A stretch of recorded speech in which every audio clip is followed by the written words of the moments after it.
संविधानाबद्दल जास्त बोललं जात नाही. तर हा मुद्दा मांडल्यामुळे ते जे ऑडियन्स आहे त्यांना खूप भारी वाटलं आहे.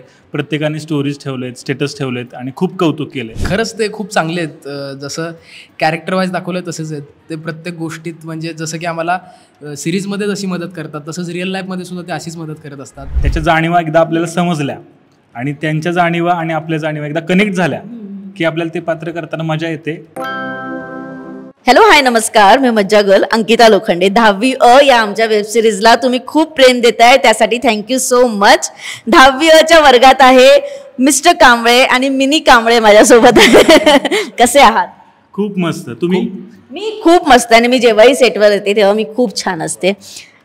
एक एपिसोड लाईव्ह झाला आणि त्यानंतर प्रेक्षकांचं प्रेम कांबळे सरांबद्दल किती आहे हे आम्हाला अधिक जाणवलं. कांबळे सर कुठे आहेत, कांबळे सर कुठे आहेत असं सगळेच विचारतायत. मुलांना कांबळे सर आवडतायत, पण अथर्वला ओमकार किती आवडतोय? जर रिअल लाईफमध्ये बोललो तर खरंच ते खूप चांगले आहेत. जसं कॅरेक्टर वाईज दाखवलं तसेच आहेत ते प्रत्येक गोष्टीत. म्हणजे जसं की आम्हाला सिरीजमध्ये जशी मदत करतात तसंच रिअल लाईफमध्ये सुद्धा ते अशीच मदत करत असतात. आम्ही जिथे चुकत असतो ते आम्हाला नेहमी सांगत असतात की असं करा किंवा हे बरोबर आहे वगैरे. आणि जिथे बरोबर आहे तिथे म्हणतात की आम्ही तुझ्या बरोबर आहेत, तू चल पुढे. असं अगदीच. पण हो, आहेत कांबळे सर रिअल लाईफमध्ये पण तसेच आहेत ते. अगदीच. पण जेव्हा एपिसोड लाईव्ह होतात आणि खूप कमेंट्स येतात की कांबळे सरांसारखे सर आम्हालाही हवे होते किंवा कांबळे सरांसारखे सर खऱ्या आयुष्यात देखील आहेत. ओमकार, किती बरं वाटतं, कारण का फार लाखातून एक भूमिका अशी असते ज्यावर प्रेक्षक खूप प्रेम करतात, त्याच्यावर खूप कमेंट येतात. म्हणजे लिटरली आम्ही शॉक होतो की या पात्राला इतकं प्रेम का मिळतंय किंवा मिळतंय तर खूप मिळतंय. तर काय भावना आहे? खूपच भारी वाटतं कमेंट्स वाचल्या की.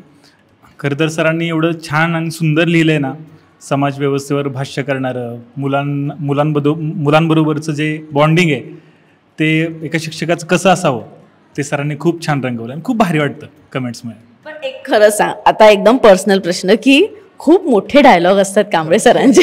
म्हणजे अभ्याचे पण खूप मोठे असतात, त्याच्यावर नंतर येते. खूप शब्दरचना कठीण असते, ती सोपी भाषा असते, पण कधीतरी शब्दरचना फार कठीण असते. पाठ करायला किती वेळ लागतो?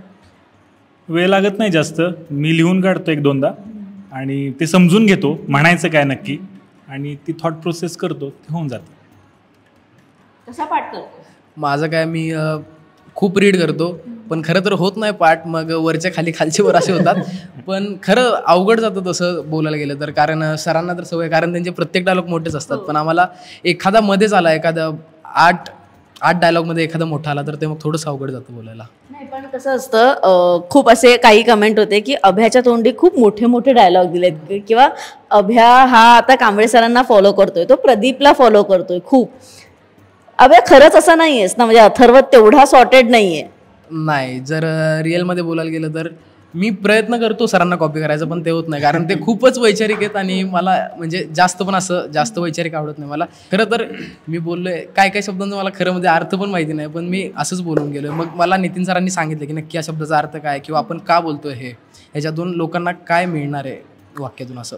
पण आता एक लव्ह स्टोरी, प्रेक्षकांना असं वाटतंय की कांबळे सर आणि जाधव मॅडम यांची लव्ह स्टोरी कदाचित ग्रो होते का, किंवा ही पुढच्या भागात बघायला मिळेल का, किंवा पाटील मॅडम येणार आहेत का? त्याच्याबद्दल काय जरा प्रेक्षकांना सांगा. आत्ता तरी पहिल्यांदा जाधव मॅडमचा विरोध आहे मुलांच्या ज्या परिस्थितीबद्दल जे ते बोलतायत. आत्ता सध्या तरी मी त्यांना समज दिली आहे की मुलं कशी शिकतायत, कसं राहतायत. आता पुढे बघूयात. पण असं वाटतंय का की होईल काहीतरी जाधव आणि कांबळे यांचं? जाधव आणि कांबळेंचं होईल असं वाटतंय सध्या तरी, पण पुढे आहे धमाका. पण आत्ताच एक एपिसोड होऊन गेला, एपिसोड 3, ज्याच्यात संविधानाबद्दल फार सुंदर भाष्य केलेलं, त्याच्यावर संघर्ष करा याच्यावर फार सुंदर भाष्य केलेलं. तुम्हाला पर्सनली किती छान कमेंट आलेत किंवा इंस्टाग्रामवर आय होप आणि आय गेस प्रेक्षक करत असतील रिप्लाय, तर काय आलंय सगळ्यात छान मेसेज? खूप छान कमेंट्स आलेत संविधानाबद्दल. तुम्ही हा मुद्दा मांडलाय. मुळात वेबसिरीजमध्ये, मूवीमध्ये संविधानाबद्दल जास्त बोललं जात नाही. तर हा मुद्दा मांडल्यामुळे ते जे ऑडियन्स आहे त्यांना खूप भारी वाटलं आहे. प्रत्येकाने स्टोरीज ठेवलेत, स्टेटस ठेवलेत आणि खूप कौतुक केलं आहे की हा मुद्दा तुम्ही मांडताय आणि लोकांसमोर आणताय, त्यामुळं चांगलं वाटतंय. पण मला एक हा शेवटचा प्रश्न असेल की नेहमीच आपल्याला स्विच ऑन आणि ऑफ करायला जमत नाही, म्हणजे कॅरेक्टरमधून बाहेर येणं आणि परत त्या कॅरेक्टरमध्ये जाणं. मी दोघांनाही विचारते हा प्रश्न की जमत नाही, अशाने काय होतं की तो फ्लो तुटतो किंवा आपण त्या इमोशनमध्ये राहत नाही. पूर्ण दिवस सेटवर कांबळे म्हणून राहणं किंवा पूर्ण दिवस सेटवर म्हणजे मी अभ्याला बघते, तो का म्हणजे कसा स्विच ऑन स्विच ऑफ करतो हे मला कळत नाही. फार टॅलेंट येते, हे कसं मॅनेज करता? खरं तर थिएटरमुळे सवय लागली ही की कॅरेक्टरचा एकदा अभ्यास केला आणि त्याच्या जाणीवा एकदा आपल्याला समजल्या आणि त्यांच्या जाणीवा आणि आपल्या जाणीवा एकदा कनेक्ट झाल्या की आपल्याला ते पात्र करताना मजा येते आणि त्यात पूर्णपणे विचार करता येतो त्या पात्रात. खरं तर अभय या कॅरेक्टरमध्ये जाण्याच्या अगोदर 5 मिनिट असा वेळ घ्यावा लागतो आणि मग सगळे आपण दिवसभरात किंवा रात्रीमध्ये जे विचार आले ते अथर्वच्या मनात जे विचार आले ते बाजूला ठेवून मग 5 मिनिटानंतर त्या कॅरेक्टरमध्ये घुसावं लागतं आणि थोडासा वेळ देऊन मग त्या कॅरेक्टरमध्ये घुसून मग होतं ते. अगदीच. आणि इंटरव्ह्यू करण्याचं खास कारण म्हणजे दोघांनी आज सेम स्टाईलचं स्वेटर घातलंय आणि फार छान दिसतंय, म्हणून मी इंट्रोडक्शन करताना कांबळे आणि मिनी कांबळे म्हटलं, कारण का एक म्हणजे हे म्हणजे सिरीजमध्येच आहे, हे लिहिलं गेलंय पण छान करताय. थँक्यू सो मच आणि ऑल द व्हेरी बेस्ट. प्रेक्षकांना जाता जाता काय सांगा? Thank you so much. तुम्ही आमच्या 8वी या वेबसिरीजला जेवढं प्रेम दिलं तेवढंच प्रेम तुम्ही 10वी द्याल आणि देताय, त्यामुळे खूप भारी वाटतंय. आणि 8वी पेक्षा जास्त धमाका आणि जास्त भारी 10वी मध्ये बघायला मिळेल, त्यामुळे नक्की बघा इट्स मजा या चॅनलवर. नक्की. आणि तुम्हाला हा व्हिडिओ आवडला असेल तर लाईक करा, शेअर करा, कमेंट करा आणि सबस्क्राईब नक्की करा. तोपर्यंत मी मज्जा कलंकिता कांबळे आणि मिनी कांबळे यांच्यासोबत घेते तुमचा निरोप. Bye bye.